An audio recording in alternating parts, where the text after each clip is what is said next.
Hello viewers, in this video we shall talk about a single fixed pulley that is a simple machine। तो ये exactly ये single fixed pulley करता क्या है ये हम देखते हैं।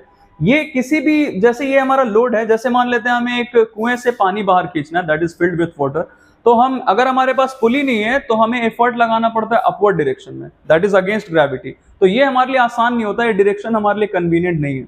इसके जगह पे हम क्या करते हैं, हमने एक सिंगल फिक्स्ड पुली यूज कर लिया। Now we can see here कि मान लेते हैं ये हमारा बकेट है, ये हमारा लोड है। अब इसको अगर ऊपर लेके आना है तो ऑब्वियसली हम इधर से एफर्ट किधर लगाएंगे, नीचे की डायरेक्शन में लगाएंगे, मतलब ग्रेविटी के डायरेक्शन में। तो ये डायरेक्शन हमारे लिए कन्वीनियंट होता है। तो we use a single fixed pulley to change the direction of effort in a convenient direction. Okay, अब देखते हैं इसमें है क्या।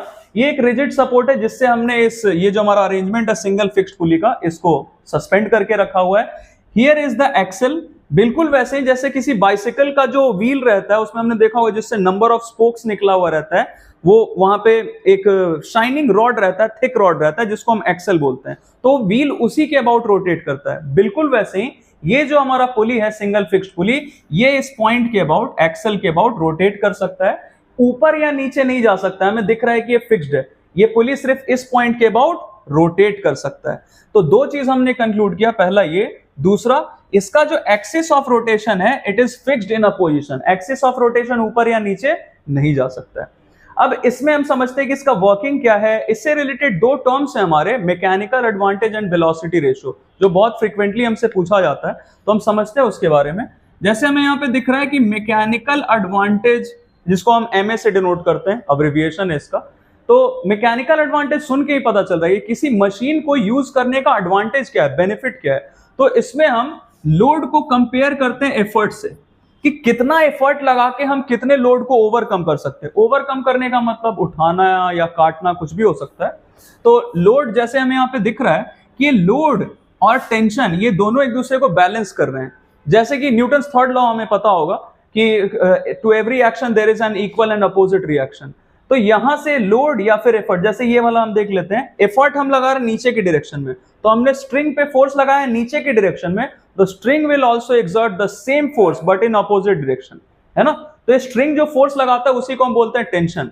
तो अभी फिलहाल ये दोनों एक दूसरे को बैलेंस कर रहे हैं, इसीलिए हम ऐसा लिख सकते हैं कि effort is equal to tension in magnitude. Likewise ये लोड इस स्ट्रिंग को नीचे खींच रहा है, तो ये स्ट्रिंग भी लोड पे फोर्स लगाएगा अपवर्ड डायरेक्शन में, तो ये दोनों भी एक दूसरे को बैलेंस कर रहे हैं। एल इक्वल टी, यहां पे हमने ये वैल्यू रख लिया दोनों का, तो we got the value of M A, that is 1। ठीक है, तो ये एम ए आ गया। दूसरा चीज है वी आर, वेलोसिटी रेशियो।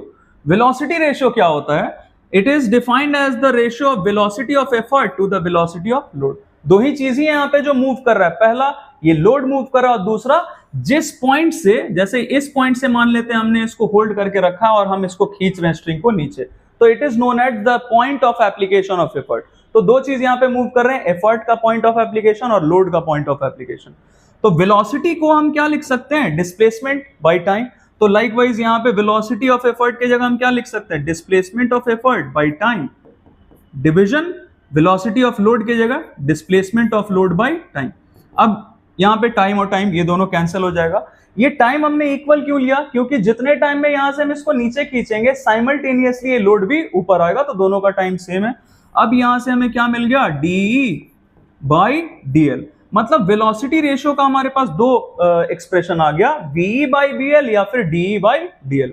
अब जरा यहाँ पे देखते हैं, इस point of application of effort को, रस्सी को अगर हम यहां से खींच के यहां तक लाएं, मान लेते हैं कि इतने दूर लेके आए, तो ये जो हमारा लोड है ये भी तो उतने ही ऊपर आएगा। मान लेते हैं ये यहां से यहां तक आ गया हमारा लोड, तो हमारा जो डिस्प्लेसमेंट ऑफ एफर्ट है और डिस्प्लेसमेंट ऑफ लोड है, ये दोनों क्या होगा? इस केस में इक्वल होगा, तो they will be cancelled also. तो वी आर का वैल्यू भी हमारा क्या आ गया? 1 आ गया, है ना। तो इसमें हमने क्या कंक्लूड किया कि एम ए और वी आर दोनों 1 आ रहा है। लेकिन ये आइडियल कंडीशन है, ये सिर्फ कब पॉसिबल है? आइडियल कंडीशन में, मतलब जो इमेजिनरी कंडीशन है, जो पॉसिबल नहीं है हमारे कैलकुलेशंस को आसान रखने के लिए। नॉर्मल कंडीशंस में, प्रैक्टिकल कंडीशंस में एम ए और वी आर कभी भी इक्वल नहीं हो सकता है। एग्जैक्टली ये इक्वल क्यों नहीं होता है, इसके लिए मैं अलग से एक वीडियो पोस्ट कर दूंगा, है ना, अगर आपको दिक्कत लगे इसमें। तो इसमें हमने दो चीज सीख लिया, एम ए और वी आर के बारे में, और ये दो चीज हमने पता किया है इसके बारे में। तो आई होप कि हमने जो सिंगल फिक्स्ड पुली के बारे में डिस्कस किया है ये आपको अच्छा लगा हो, समझ में आया हो। तो you can let me know अगर आपको टेंशन से रिलेटेड की टेंशन एग्जैक्टली क्या है, या वेलोसिटी रेशियो या एमए से रिलेटेड कोई भी दिक्कत लगे तो आप मुझे बता सकते हैं। मैं उसके लिए भी एक दूसरा वीडियो पोस्ट कर दूंगा as soon as possible. Thank you very much.